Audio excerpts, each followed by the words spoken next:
Alright guys, we are back out at the RV, and every day when I leave and every day I get here I do a walk around and check everything out. I noticed something new when I got here today. I was looking at the roof because it's a nice day and I was thinking of getting up there and checking for any kind of stuff like this. Even though I had them check it out at General RV, they ripped me off for $1,000 and did absolutely nothing. So I can't take their word for anything, and they were supposed to check out the roof. I was looking it over, and when I got out to here, I should have shown you before I put the stuff on there. I got some flex tape on there just for the moment to keep any rain out or anything, but there is a crack. It's about a 6 to 8 inch crack in that area right there in the fiberglass. Now I did climb up and I looked all over the roof to make sure there was nothing else like that, all up and down this side and the other side as well. And then I climbed up there and put that flex tape on there just to keep some water out, give it a little temporary seal until I can repair it. And then I also came around the front here and I put a little bit of flex tape on the windshield at the top. You see this rubber seal across the front there. It didn't come all the way over here, so I just stuck a little piece of flex tape up there for the moment till I can get to that. Right now it's kind of just a preventative thing, you know, just to keep the water out. It's been raining a lot recently.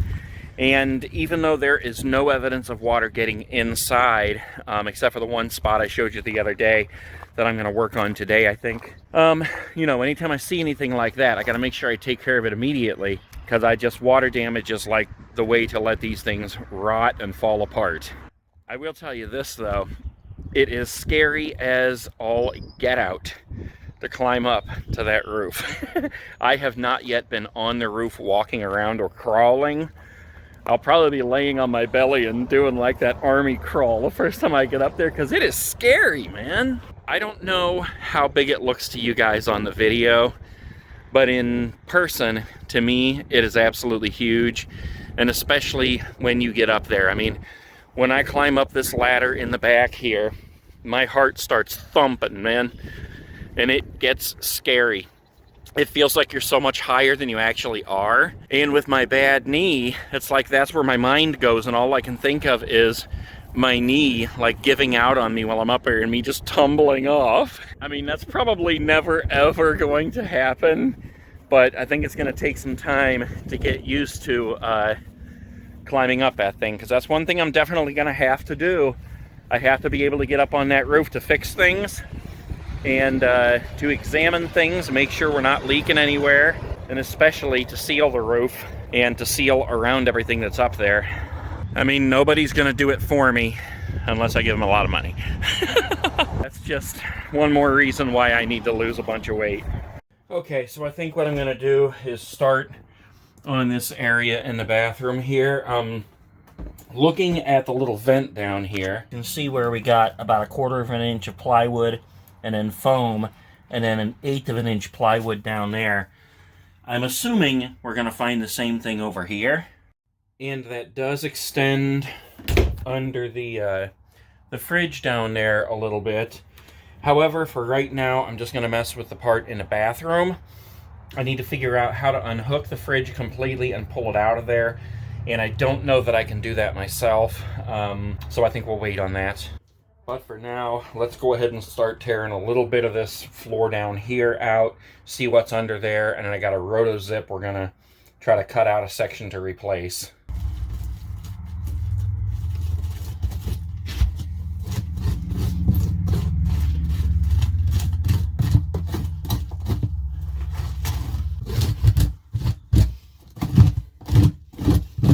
Yeah, that looks to be exactly what it is. A little bit of plywood and then some foam in there. Yeah, look at this. You're looking at the wheel well right there.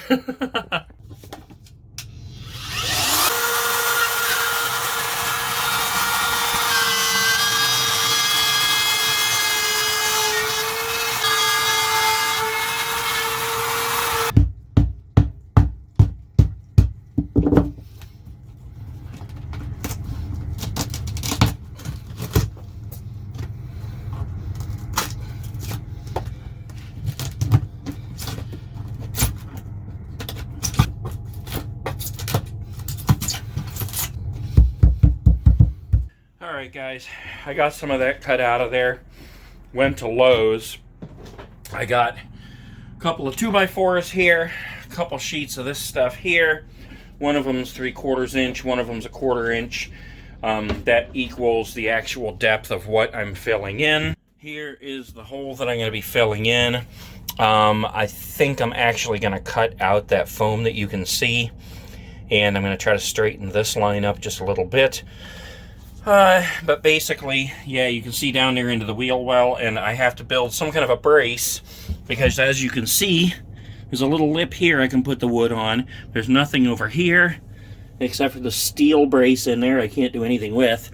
And I've had my arm all the way up in here, and I don't feel anything else, and I am not ripping out this entire floor to find those supports under there. So I have measured out couple pieces of the 2x4 there.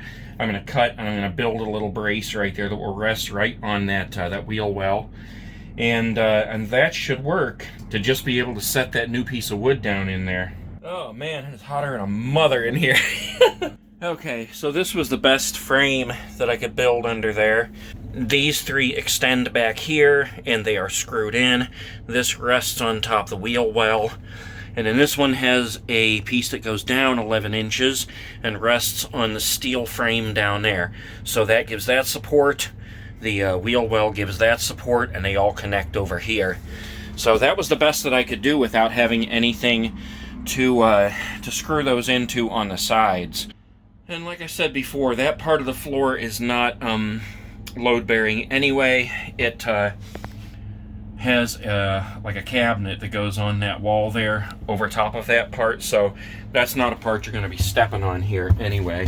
I mean, don't let that come across like that's not going to be supportive, because that is probably more supportive than the original. Oh my gosh, guys, let me tell you, that floor is done. The best it's going to be tonight. I do not like that RotoZip saw. I hate it. I thought it was going to be a lot easier, but you have no control over it whatsoever. You're cutting with a drill bit, basically, and it just wants to go like this the whole time, like back and forth. It's just, you can't control it. Hold on.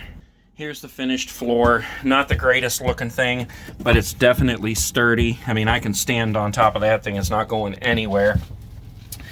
I have the 3/4 inch high wood. I got the 3/4 inch plywood down here, and then another 1/4 inch on top that brings it flush with the floor there.